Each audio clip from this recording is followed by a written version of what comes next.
अगर एक चीता खुद को तेज प्रूफ करने के लिए कुत्तों से रेस लगाने लगे तो वो ऐसा करके खुद की बेइज्जती कर रहा है। इसका मतलब है कि आपको हर जगह अपनी ग्रेटनेस को प्रूफ करने की जरूरत नहीं होती।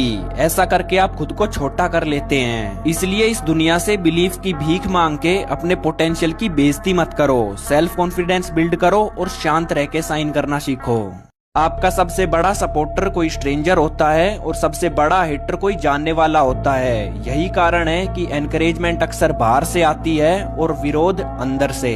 इतिहास गवाह है कि ज्यादातर राजाओं के डाउनफॉल का कारण उनके अपने ही थे, क्योंकि जब आप आगे बढ़ते हो तो ये उनके कंफर्ट को खतरा पहुंचाता है। इसलिए कभी भी जानी पहचानी आवाजों से वैलिडेशन मत लो। क्वाइटली बिल्ड करो और सेलेक्टिवली शेयर करो।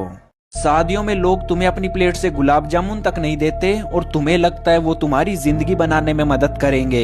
इसलिए दूसरों से कम उम्मीदें रखो और खुद से बहुत ज्यादा, क्योंकि यही जिंदगी का राज है। तुम्हारी जिंदगी की सबसे बड़ी निराशाएं हमेशा गलत उम्मीदों से आती है, क्योंकि जब तुम दूसरों पर निर्भर होते हो तो तुम उन्हें अपना इमोशनल कंट्रोल भी दे देते हो। इसलिए दूसरों के कंधों पे बंदूक रखकर चलाना बंद करो और खुद से उम्मीदें लगाना सीखो। तभी रेस्पॉन्सिबिलिटी आएगी, तभी सहनशीलता आएगी और तभी जो सांप हर मिलने वाली चीज को काटता है वो एक दिन खुद ही की पूंछ को डंक मार लेता है। इसका मतलब है कुछ लोगों को सजा देने की जरूरत नहीं होती, उनकी सोच पहले से ही धीमा जहर होती है। जो लोग हर जगह झूठ, मैनिपुलेशन और नुकसान पहुंचाते हैं उन्हें आपको एक्सपोज करने की जरूरत नहीं है। समय खुद उन्हें ऐसी सिचुएशन में डाल देगा जहाँ वो कुछ कहने लायक नहीं रहेंगे। इसलिए ऐसे लोगों को सुधारने की कोशिश मत करो, बस शांत बैठो और पॉपकॉर्न खाते हुए उनका डाउनफॉल देखो।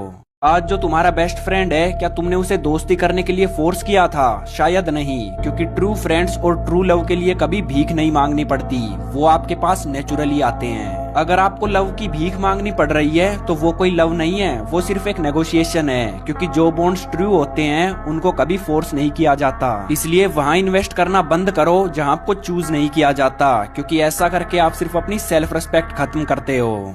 धूप वाला दिन हमें मुस्कुराना सिखाता है और तूफानी रात हमें खड़े रहना सिखाती है, क्योंकि लाइट हमेशा शांति देती है और डार्क हमेशा हिम्मत देता है। हमारी जिंदगी अलग अलग पड़ाव में चलती है। कुछ समय जब सब कुछ ठीक लगता है, लोग दयालु होते हैं और दिन अच्छे लगते हैं। ये पीसफुल टाइम हमें नरम और प्यार सिखाता है। वहीं पर कुछ समय जहाँ सिर्फ नुकसान, फेलियर और डर लगता है, ये डार्क टाइम हमें सब्र, हिम्मत और स्ट्रेंथ सिखाता है। आपको दोनों की जरूरत है, क्योंकि बहुत ज्यादा लाइट आपको सॉफ्ट बना देगी और बहुत ज्यादा अंधेरा आपको कड़वा बना देगा। खुशी बांटने से बढ़ती है और दुख बांटने से कम होता है। ये बात ठीक है, लेकिन कभी कभी ये खतरनाक भी हो सकती है, क्योंकि हर चीज को खोलने की जरूरत नहीं होती। ओवर शेयरिंग वैल्यू को खत्म कर देती है। आपके अंदर की हर चीज को ऑडियंस की जरूरत नहीं होती। कुछ चीजों का खामोशी में पनपना और खामोशी में मरना ही बेहतर होता है। इसलिए चीजें शेयर करो, नो प्रॉब्लम, लेकिन शेयरिंग, ओवर शेयरिंग और राइट टाइमिंग के बीच फर्क समझ लो, वरना बाद में रिग्रेट करोगे।